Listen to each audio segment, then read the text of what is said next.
সকলেরও মন আছে, হ্যাপি তাদের ইন্ডিপেন্ডেন্স চিন্তা বাচ্চারা, ভাবনা আছে। আজকে আবার এই পাগলটাকে নিয়ে এসেছে। জানি না আজকে এই স্বাধীনতা দিবসে এই পাগলটা আজকে কি যে করবে। হ্যাঁ রে, ঠিকই বলেছিস।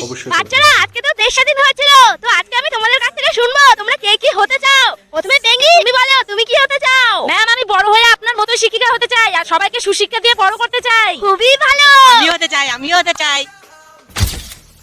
আর ফটো বড় হয়ে কি হতে চাস? ম্যাম, আমি বড় হয়ে আর্মি হতে চাই। আরে বাহ ফটো, সবাই ফটোর জন্য হাততালি দাও। আমি হতে চাই। এই ছাড়, এই পাগল ছাড়, এই ছাড়, এটা আমার, এই পাগল ছাড়, এটা আমার পতাকা, ছাড় বলছি, ছাড়। আমি জানতাম এই পাগলটা কিছু একটা করবে। বাবা, ওটা ওর হয়, তুই ছেড়ে দে। তোকে স্কুলে আনাটাই আমার ভুল হয়েছে, তোকে আমি আনলাম। মা, আমি পতাকাটা নিতে যাইনি, পতাকাটা উল্টো করে রাখা ছিল, তাই আমি ঠিক করতে গিয়েছিলাম। সরি বয়রা, আজ থেকে তুইও আমাদের বন্ধু।